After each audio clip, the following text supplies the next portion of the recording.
Bonjour, salut kuku semuanya. Jadi hari ini aku bikin video lagi. Ini part 2 dari lanjutan video yang kemarin. Nah, video yang kemarin itu part 1 tentang hidup di Perancis. Aku sudah bahas tentang biaya hidup dan juga pertama kali datang ke Perancis perlu bawa apa aja. Nah, hari ini di part yang kedua aku mau bahas tentang teman-teman di Perancis itu kayak apa, lalu kampus dan guru-gurunya itu gimana, PPI itu apa, sama bedanya tinggal di Indonesia dan di Perancis itu kayak gimana. Nah, kita mulai dari teman-teman orang Perancis dulu ya. Teman-temannya itu gimana sih? Nah, pertama, ini yang aku merasa beda sama orang Indo itu ini. Jadi, orang Perancis agak susah berteman kalau nggak didatengin duluan. Jadi kita harus approach. Jadi emang itu suatu tantangan buat orang-orang yang introvert. Tapi ya gimana pun juga kita untuk bisa tahu informasi kita harus berani tanya kan. Makanya kayak orang Perancis itu kalau kita nggak minta, makanya kalau kita nggak tanya, ya mereka nggak jawab gitu. Tapi kalau kita tanya atau apa mereka jawab. Makanya lebih baik kita kayak approach duluan untuk bikin teman atau apa ya, kayak mereka bukan mendiskriminasi, cuman mereka juga nggak yang segitunya mencari teman gitu loh. Mereka juga individunya oke gitu. Maksudnya nggak, kalau orang Indo kan lebih suka berteman banyak orang gitu. Kalau orang Prancis tuh sendiri pun happy aja gitu loh. Nah, makanya sedangkan kita sebagai mahasiswa asing kita butuh teman yang bisa juga nampingin kita sama kita belajar, bantuin kita apa kayak ngasih informasi tentang gini-gini. Makanya kita harus yang lebih kita yang harus lebih effort mencari teman, berteman dengan orang Prancis. Nah, jenis-jenis temannya itu juga beda. Ada yang males-malesan, ada yang pinter banget, maksudnya pinter banget tuh kayak rajin juga, ada yang beler juga, beler itu lemot orangnya, ada yang tepat waktu bahkan kecepatan juga. Jadi kita yang pinter-pinter pilih teman gitu. Nah, untuk orang Perancis sendiri mereka juga appreciate kita ngomong bahasa mereka. Jadi kalau misalnya kita berusaha ngomong sama mereka pakai bahasa Perancis tuh kayak mereka lebih apa ya, kayak dengarnya itu happy gitu loh. Maksudnya kayak mereka dengerin gitu loh. Nah, sempat waktu itu aku ngobrol-ngobrol salah grammarku kan, kayak harusnya konjugasinya gini gini gini, ya mereka benerin gitu loh. Mereka bukan yang sampai diketawain atau apa gitu, enggak, tapi mereka itu benerin yang bener tuh gini gini gini. Atau kadang aku tanya terus mereka nggak ngerti, terus aku bilang, oh aku ada yang salah ya ngomongnya, harusnya pakai apa gitu. Jadi kita sambil ngobrol sambil apa kayak ya jadi kebiasaan gitu loh benerin bahasa kita. Nah, habis gitu untuk orang Perancis sendiri juga media sosial. Nah, kita kan kalau berteman di Indo bikin apa kayak kita add-addan ya paling dulu Line, terus WhatsApp kan sekarang, atau enggak apa Instagram gitu. Kalau di Perancis yang paling terkenal tuh Facebook. Jadi kalau ngechat lewat Messenger biasanya. Terus kalau untuk apa sosial media yang buat post-postan apa itu mereka pakai Snapchat, yang lebih terkenal daripada Instagram tuh Snapchat lebih terkenal di sini. Nah, Instagram tapi ada yang pakai, cuman kayak nggak se-famous Snapchat gitu. Jadi ya untuk apa sosial media emang Facebook sama Snapchat yang paling terkenal di sini. Lalu kampus dan guru-gurunya. Jadi kalau teman-temannya gitu sih. Jadi ya kita harus membuka diri, harus berusaha menjadi extrovert, orang yang berusaha approach duluan gitu. Itu inti dari untuk berteman dengan orang Prancis. Lalu kampus dan guru-gurunya. Kalau di sini menurutku fase di Prancis itu lebih lebih cepat daripada di Indonesia. Jadi fase itu maksudnya gimana? Maksudnya kayak di Indonesia itu kayak belajar atau materi yang dikasih di kampus di sekolah itu kayaknya nggak secepat yang di Prancis. Jadi di Prancis ini kayak tiap materi kayak kapan hari tuh ya, aku baru lewatin 2 minggu. Jadi mungkin kalau nggak salah cuma 3 atau 4 pertemuan kita sudah lewat 2 bab. Jadi itu kayak 2-3 bab gitu loh. Jadi kayak satu pertemuan bisa satu bab dan itu kayak banyak materinya. Jadi di kampus itu cuman kayak dikasih materinya, terus kita harus ngetrain sendiri di rumah gitu. Tapi emang dengan begitu di Prancis liburnya lebih banyak daripada di Indo. Nah, anak-anaknya sendiri juga mereka kalau di kelas tuh lebih ke memperhatikan. Kalau di Indo kan mungkin kayak kita nyatet gitu gimana kan. Kalau di sini tuh enggak, mereka itu memperhatikan gurunya sambil nanti filenya tuh sudah ada gitu loh. Nah, jadi gimana ya, intinya kita lebih ke pengertian waktu di kelas itu. Nah, untuk belajar lanjutannya kita ngetrain sendiri di rumah masing-masing. Makanya di sini aku pertamanya mikir harusnya nggak terlalu sibuk atau gimana, soalnya mungkin Perancis jam 8 orang-orangnya sudah tidur atau gimana gitu. Ternyata ya enggak, ternyata di sini ya sibuk juga gitu loh, maksudnya pagi sampai malam. Dan untuk kuliah sendiri kelasnya ada yang mulai jam 8 pagi. Aku sempat, ini jadwalku hari Selasa, mulai jam 8 pagi, selesainya 8 malam tanpa istirahat. Ya istirahatnya cuma makan siang atau tiap ganti jam itu cuma 15 menit tiap ganti pelajaran. Jadi sehari aku ada 4-5 kelas gitu. Itu mulai 8 pagi sampai 8 malam, pulang udah tepar. Oh iya, jenis kelasnya ada dibagi dua, ada kelas besar dan ada kelas kecil. Kelas besar itu yang isinya satu angkatan, jadi kayak misalnya aku satu angkatan dan 600 murid kan, ekonomi soalnya. Nah, terus itu dibagi jadi dua divisi, ada divisi A, divisi B. Nah, setiap divisi itu kayak sekitar 300-an orang gitu. Jadi itu kelasnya besar, jadi itu pengajaran satu arah, gurunya doang yang ngomong. Kita murid cuma bisa dengerin, untuk kesempatan untuk nanya itu kecil gitu loh. Tapi ada juga kelas kecil itu muridnya sekitar 30-an orang tiap kelas. Nah, itu untuk, jadi kayak misalnya di kelas besar tuh kita bahas materi ini, di kelas kecil tuh lebih ke detailnya. Dan tiap murid yang nggak paham boleh tanya di kelas kecil. Terus latihan-latihannya juga di kelas kecil.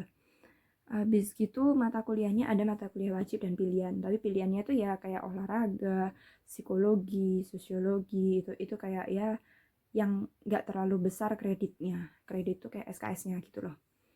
Nah, terus ujiannya tiap tahun ada tiap semester ada 2 kali. Semacam UTS UAS gitu. Jadi kalau 1 tahun ada 4 kali. Semester 1 UTS, lalu UAS, semester 2 UTS, lalu UAS. Nah, UTS ini nilainya 1/3, UAS ini nilainya 2/3. Jadi di total nilainya sama dengan 1. Nah, untuk nilai maksimum di sini 20.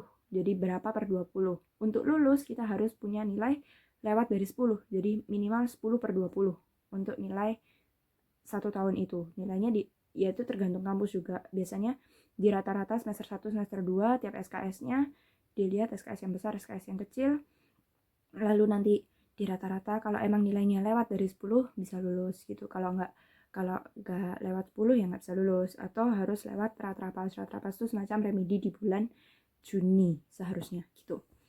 Nah, tapi ya gitu, di sini 10/20 harusnya bisa dapat lah. Nah, tapi di sini nilainya beda. Jadi untuk di sini tuh ya dapat nilai 11-12 tuh orang-orang udah seneng gitu loh. Jadi kayak emang nilai 20 tuh bener-bener sempurna banget gitu. Makanya kadang harus kerja kerasnya lebih daripada sebelum-sebelumnya. Untuk guru-gurunya baik-baik, guru atau dosennya tuh baik-baik, dan yang muda ada, yang tua ada gitu. Cuman karena muridnya satu angkatan tuh banyak banget, jadi kita nggak mungkin satu guru tuh sampai recognize kita, sampai mengenal kita gitu kan, nama kita siapa dan lain-lain tuh nggak. Jadi emang kita yang harus approach mereka, kita harus mendekati mereka kayak kayak sering ngobrol gitu, kayak tanya ini gimana atau apa, supaya mereka tuh kayak tahu kalau kita itu kayak ada kemauan untuk belajar gitu kan. Nah, tapi kayak untuk berhubungan sama mereka juga bisa lewat email. Jadi kampus tuh punya satu platform, itu kita bisa email ke guru-guru, ke teman-teman. Jadi kalau misalnya ada apa, ada forumnya juga. Jadi kalau ada apa-apa kita bisa kontak-kontakan lewat email kampus gitu. Terus di sini di Perancis liburnya cukup lama untuk kampus. Jadi kayak misalnya summer aja, ini harusnya aku kalau nggak ada corona, aku liburnya di bulan di bulan Mei tanggal, harusnya Mei pertengahan aku sudah selesai, sampai Agustus aku libur, September baru masuk lagi, hampir 4 bulan aku libur summer. Cuman karena berhubungan ada corona sedikit berubah jadwalnya, tapi kayak gitu, seandainya nggak ada corona aku liburnya hampir 3-4 bulan untuk summer aja. Terus setiap ganti musim itu ada libur, biasanya winter liburnya seminggu, terus kayak ini spring aku sekarang modelannya lagi libur spring 2 minggu. Jadi kalaupun nggak corona, aku juga lagi libur sekarang gitu. Masuk-masuk tinggal ujian, lalu selesai tahun ajarannya. Makanya kenapa aku bilang tadi pelajarannya lebih cepat jadinya. Soalnya liburnya banyak, jadi harus ngejar gitu materinya supaya nyampe semua ke murid-murid. Jadi kita di saat libur kita ngetrain, kita belajar sendiri kayak gitu. Lalu PPI itu apa sih? PPI itu perhimpunan kan ya, Perhimpunan Pelajar Indonesia. Iya, atau persatuan Perhimpunan Pelajar Indonesia. Nah, PPI itu gunanya apa? Jadi PPI itu ya semua mahasiswa yang sekarang lagi ada di sini, yang lagi ada di kota sendiri, atau kayak misalnya sekarang aku ada di REN, ya PPI REN gitu. Atau temanku di kota mana ada PPI apa gitu. Tapi di satu negara pun pasti ada, kayak aku Ren ada sendiri Ren, terus Perancis ada juga. Jadi PPI yang mencakup satu negara yaitu PPI Perancis gitu, orang-orang mahasiswa Indonesia yang lagi di Perancis gitu. Gunanya apa sih mereka? Ya untuk saling bantu, kayak misalnya ada yang punya masalah atau apa kayak dibantuin, tanya-tanya kayak misalnya kakak-kakak yang lebih pengalaman yang duluan datang, mereka tahu oh kalau ada masalah gini visa, paspor gitu atau tempat tinggal, dia bantu cari tempat tinggal atau masalah kampus atau masalah ya kayak gitu, mereka pasti saling bantu antara kakak kelas dan adik-adik yang baru datang tuh saling bantu. Dan ya berhubung kita juga teman-teman satu bahasa, otomatis ya untuk mengurangi rasa rindu dengan Indonesia. Jadi bisa kontak-kontakan sama anak Indo juga gitu. Terus biasanya kita kumpul-kumpul buat ngerayain event tertentu, misalnya lagi ada apa kayak misalnya kemarin atau Natal atau apa, kita kadang tukar kado atau apa gitu ya. Ya event-event kayak gitu sekalian apa kumpul-kumpul gitu anak Indo. Intinya sih kayak gitu. Terus bagi-bagi informasi, kayak sekarang modelnya lagi corona gini, ya kita bagi-bagi informasi kayak misalnya oh untuk misalnya ada yang mau pulang ke Indo nih, oh pesawat apa kayak terbang dari Perancis boleh nggak ya, maksudnya kayak keluar Eropa boleh nggak ya, terus butuh surat dokter atau gimana, terus ngurus visanya kalau lagi tutup kayak gini gimana karantina, terus toko-toko buka nggak ya, apa itu kita selalu kontak-kontakan lewat WhatsApp atau lewat grup gitu. Jadi kita saling tahu oh situasinya tuh di luar sedang kayak gini gini gini gini, jadi kita saling saling kasih kabar gitu loh, jadi supaya yang satu nggak kaget kalau loh kok ini kok tutup kok ini, jadi saling ngabar-ngabarin gitu. Terus terakhir, ini bedanya tinggal di Indonesia sama di Perancis. Jadi kalau di Indonesia kalau di Perancis itu ada 4 musim. Kalau di Indonesia kan cuman panas hujan udah kan. Kalau di Perancis itu ada 4 musim. Jadi ada winter, itu akhir kok aku mulai dari winter. Iya, misalnya winternya kan dari November akhir atau Desember awal sampai Februari kan. Terus spring, habis gitu spring tuh sampai Mei harusnya. Terus summer sampai Agustus, terus September mulai masuk fall lagi sampai November sekitar gitulah. Pokoknya modelnya kayak gitu. Jadi di sini ada 4 musim. Nah, kalau di Indo kan cuma 2, jadi ya kita pertama harus penyesuaian gitu, gonta-ganti musim. Lalu pertama aku mikir winter tuh mataharinya winter itu sedingin apa gitu kan. Terus ternyata di sini nggak terlalu dingin. Kalau winternya nggak sampai yang minusnya lebih dari 10, nggak. Cuman nggak sampai yang lebih dari 5 juga kayaknya nggak kalau di kotaku sini. Tapi bedanya mataharinya. Jadi kalau di Indonesia matahari itu terbit dan terbenamnya selalu sama setiap hari, setiap bulan, setiap tahun. Kalau di sini tuh kayak matahari itu kalau winter keluarnya lebih lambat. Jadi misalnya biasanya jam 7 udah muncul, winter tuh dia jam 8 baru biru. Jam 9 tuh baru ada matahari. Terus malam jam 4 terus udah mulai biru lagi, jam 5 udah gelap gitu. Itu kalau winter. Kalau musim panas kayak sekarang ini, sekarang udah hampir setengah 10 kan. Di luar itu masih biru. Nah, makanya aku tutup gorden biar aku bisa tidur, kalau enggak kerasanya masih sore gitu kan. Terus kalau pagi jam 7 sudah terang lagi gitu. Jadi apa kayak mataharinya muncul dan terbenam lebih cepat kalau muncul lebih cepat, terbenam lebih lama kalau musim panas. Spring menuju panas sudah mulai kayak gitu juga.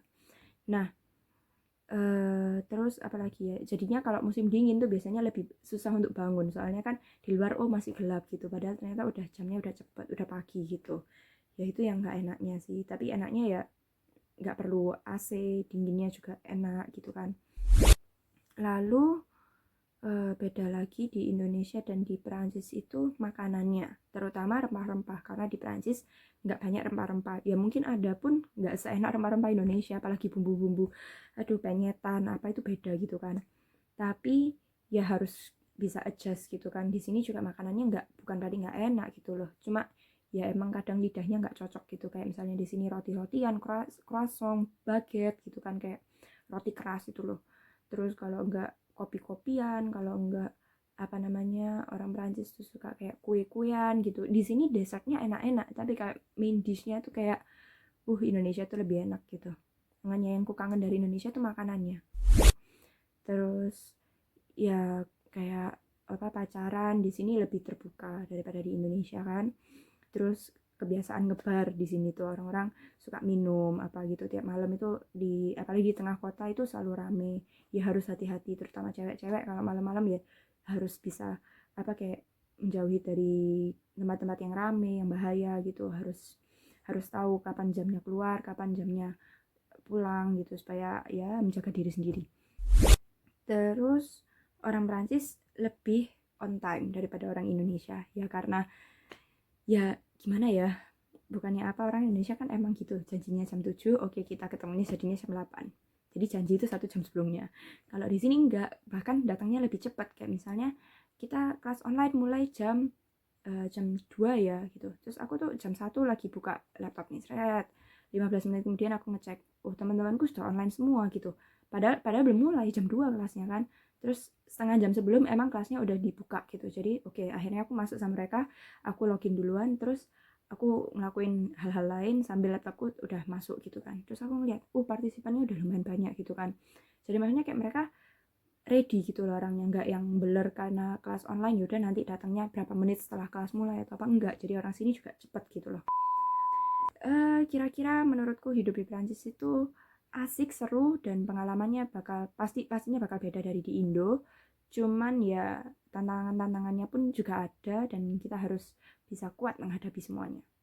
Oke, selamat hari Sabtu. Selamat hari Sabtu, malam minggu. Ya gini, malam minggu di karantina di rumah sendirian, gak ada yang ngechat. Udah gitu deh. Maaf curhat. Dadah, terima kasih sudah menonton.